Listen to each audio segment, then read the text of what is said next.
They had a massive house with maids and shit, and they were swimming in cash. And assuming she could keep herself on track, my mother had a very bright future ahead of her. I mean, say what you will about Shelley, but she was a competent woman during her time. She, along with her sister, were determined women who have been able to plan shit down to a T. Shelley had the logistics of mothering down in the sense that she saw to it that she was able to fully support the children she adopted until she died. Now I say 1 to 15 because my mom loved to tell the story when she was 16 and she cut both of her wrists, to quote unquote, to the bone in the bathroom, and no one cared, and people just walked by or whatever. That was her token story to go to when talking about the dark parts of her adolescence. Now, my uncle once pulled me aside and rolled his eyes and told me that was mostly bullshit and that she barely cut herself, and that made sense to me because, like, if you cut one wrist to the bone, it seems like you'd have a really difficult time using that hand to then cut fucking anything for a while. But who knows? I mean, she could have propped it up on something. I wasn't there. I can't be biased here, like I said, you know. There was that one dude that propped a chainsaw up and said fuck it and took his head off by running into it. Did that actually happen? That happened, right? That was one of those myth-like stories I would hear around in school, but I chose to believe it because it was a juicy one. So it happened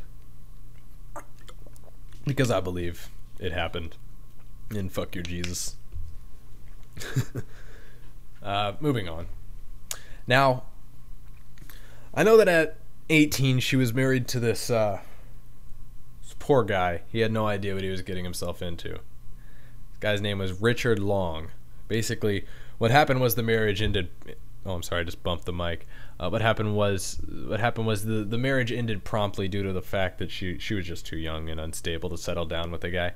I mean, they were from the same generation, and from my understanding, they went to school together. And this is me at 18 right now, and I'm vastly ahead of my mother at 18, and a lot of that is just due to human evolution as a whole and where we are as a society, and I just have an advantage to build off of what her society made, and etc.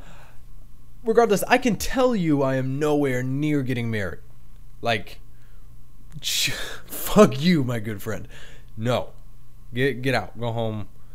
That was the stupid teenager 70s, so whatever. I don't know. So I guess it was okay for her to get married. But I'm not in any position to get married. And I don't think anybody around me would say it's time for Travis to get married. But it was for her. And that from like that sucked. That sucked for her. So that ended, and yeah. So I really wish I had more information on that whole marriage, but I just know it lasted. I think it lasted less than a year. So whatever. After that, my mom, from like 20 to 26, 27-ish, it's blurry for me. I didn't get much out of her about this time period, and I think that's because it was blurry for her as well. She had about a dozen engraved stories, but the rest seemed like smeared water paint. I know she spent the first portion of this gap of time being heavily involved in gangs and drugs, and my mother was a hardcore gangster. She robbed, she killed, she got very, very, very high. Cocaine and heroin were her drugs of choice. She preferred to do them simultaneously. It's known as a speedball. She didn't enjoy coke by itself since she was an opiate person, but she loved being slowed down, and what they say about heroin is that it sends you to your death with a rope, you know, so you can climb back out in a few hours. You know, it's just this blissful fucking thing. She, and I can vouch for this, was addicted to the feeling of just simply being and not having to think but you know, exist, and to just sit there and stare blankly for hours and hours and hours and hours. It was bliss for her. It really was. And of course that's what enough of an opiate will give you, and especially what heroin will give you after you've gotten used to it. And they say it's like chasing the dragon, you know, because you can't get that first feeling anymore. My mom's heroin addiction never went away. She had 2 or 3 long stretches. She went 2 or 3 long stretches without, but she took it to her death. And I've had countless experiences with her and her friends becoming strung out on heroin and shit. Her friends being whoever she had coming around the house that month. Even that smell fucking gets to me. It's very distinct. It smells like burnt plastic mixed with like grinded enamel, you know, from when you go to the dentist and when they use that fucking drill. Ugh, not good time. So anyway, early adult life was the bullshit of her teenage self on an adult scale, you know, with access to funding from Shelley, or my grandmother. Shit like that. I know she graduated high school, even though she ended up having to go to an all-girls school to get it done, and she graduated from Memorial High School in 1978, according to my grandfather. And then it took about a year break before going to college in San Antonio, at a college called Incarnate Word. It was about a 4-year college. She only put 2 years in. She just, according to my uncle, you know, she was a big girl. She just, after a while, she just gave up trying to connect with other girls. I think around high school, and she gave up trying to meet boys or any of that. She just wanted to get her degree or whatever, get whatever, this special paper they would give you in the 70s or 80s, and just get out of there. She never really got into friends or any of that. She never fit in.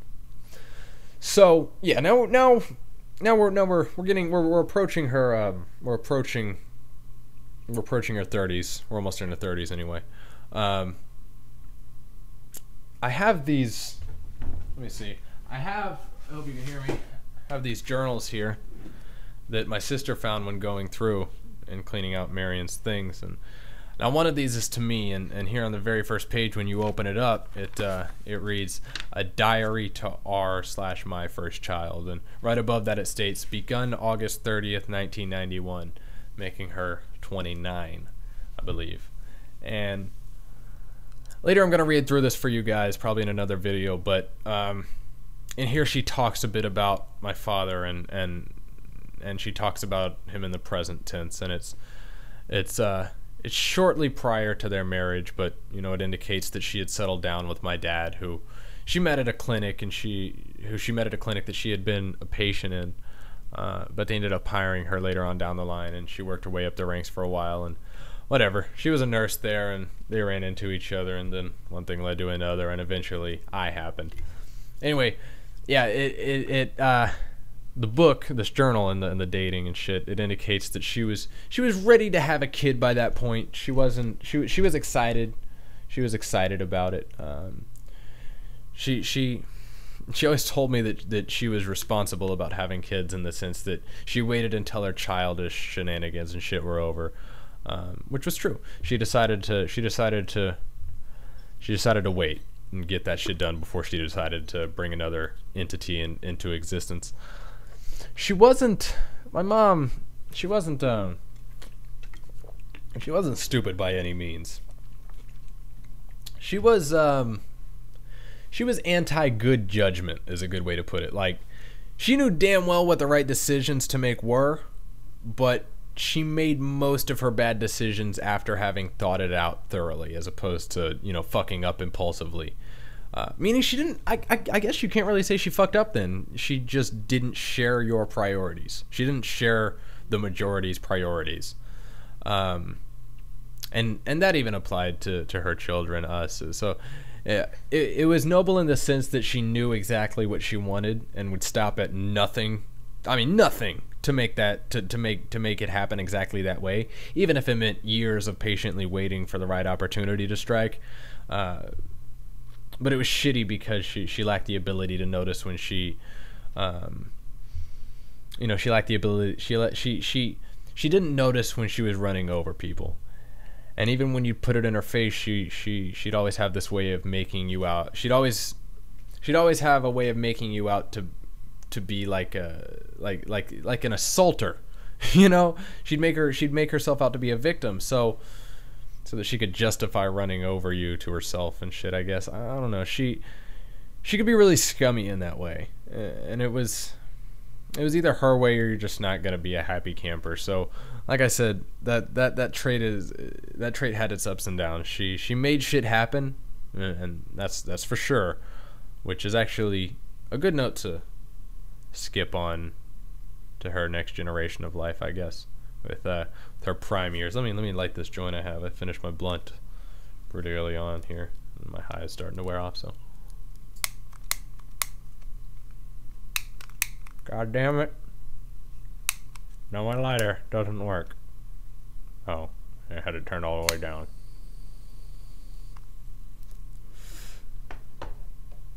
And that is Casey wanting in. I'm just gonna... No, I'm not gonna pause it. This gotta stay real. I paused it too much by now. What? Ugh! Oh, fuck, spider. Alright. There's a spider on the ground. I gotta handle this. I'll be right back before I lose sight of it. I'll be right back. I'm back, and I'm safe. Casey almost killed the spider, but I didn't want him to get hurt, so I put like the lid of a box over it, and then I put my shoes on top of that lid. So hopefully the spider doesn't come out and ambush and assassinate me while I have my back turned and I'm recording this. Anyway, where was I? Let's see. Oh, ages 35 to 45, around there. Yeah, my mom had this ability to make decisions and almost completely disregard those around her when it came to making those decisions. That was one of the effects of her now fully developed sociopath. Sociopathology? Yeah, I hope that's a word. I guess it's what made her in her prime years so I don't want to say prolific, but I think that's the word. She just learned to use her mental misfirings, or at least what were previously misfirings, to her advantage. Her ability to lock on to anything she chose to, and almost instantly. It was crazy. With the right amount of motivation, that woman would move mountains. So that mixed with her ability to make decisions completely based around one specific goal and absolutely nothing else, including the human factor. It made her an outstanding employee, an outstanding worker. Every single job I ever saw my mom have, she ended up running it. Any store she worked at, she became manager. Any company she worked for, she became head of the company. She was fucking Dwight K. Schrute when it came to doing real shit hard work. And I'm sure she, got it from her parents. It was for her, it was like it was create a profit or get the fuck out when it came to business. We can talk about your emotions and feelings and all that shit afterwards. She which she would actually do too. She would hold up. Let me light this again. I just got one hit off of it before I had to deal with cats and spiders and shit.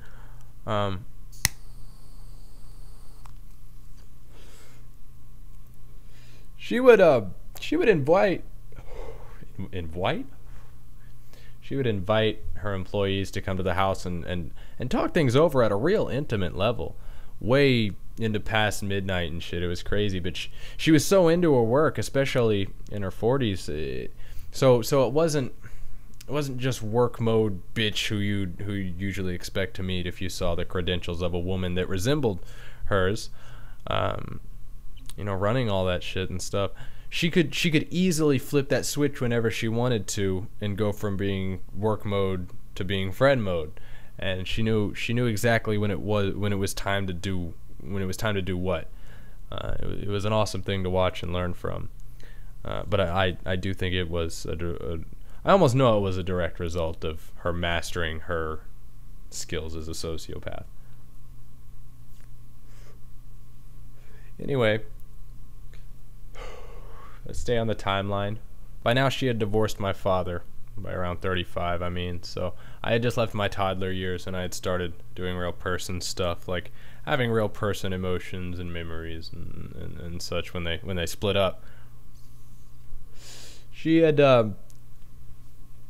just given birth to my sister, and my dad had cheated on her once previously when she was pregnant with my sister, and she let him know, hey dude, I'm not about to try to raise kids.